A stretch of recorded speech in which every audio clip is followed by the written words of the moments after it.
I proposed the project almost like 2 years ago of making either, I can't remember what exactly I said at the time. I think it changed a little bit, but my goal was to make an installation using just the Arundo donax or the giant reed as the material.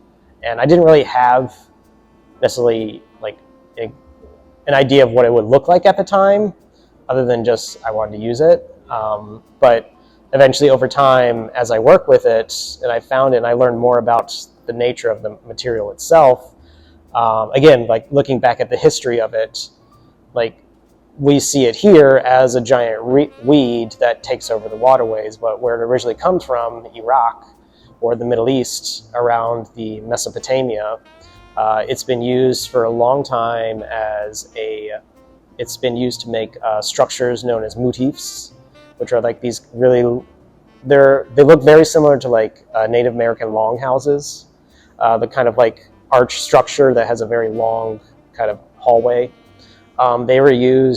They used this material, they kind of bundled them together and they made these really intricate, amazing structures using just this reed.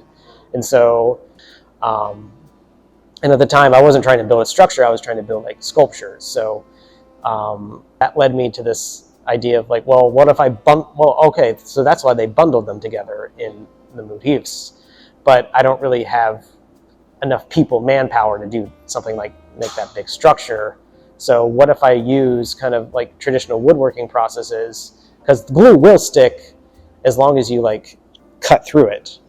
So I tried using pegs. And so I would use pegs to kind of like drill holes in, peg them together. It's like, oh, they actually stick together. And so that led to this process of making these kind of stools that are actually connected by like hundreds of little tiny pegs. And so I start in the middle and I just kind of expand out. And so I made so I have 8 of these, like I have 7 more at home. I made some benches too that were like about twice the size of this. And then I made installation where I got a lot of scrap metal and scrap materials. I cut them up into pieces, I drilled holes into them, and then I actually stuck the Arundo donax into them to mimic the look of the Arundo growing from all these different places. And so it was actually, this installation was these long strands of Arundo donax attached to these metal kind of scrap pieces. So I have, for example, I had like engine parts, I took apart a washing machine, just random stuff that you would normally find like on the side of the road, like just trash stuff. And so I made this installation that would circled around the room, and then in the middle I had this circle of these stools. The goal was to make like kind of communal space where people could like sit next to each other and like kind of treat it like that.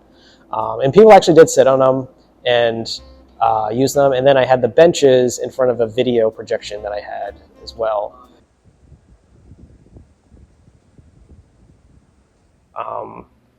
But ultimately, I think what usually separates the ones that try to make it or get close to making it from the ones that kind of just give it up is establishing some kind of identity as an artist or establishing a style.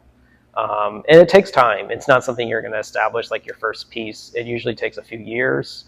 And I would say you probably don't even get to that point until you finish graduate school or an MFA. Like some people are lucky enough to have, a ton of talent by the time they're, in high school, or, have a lot of skill already.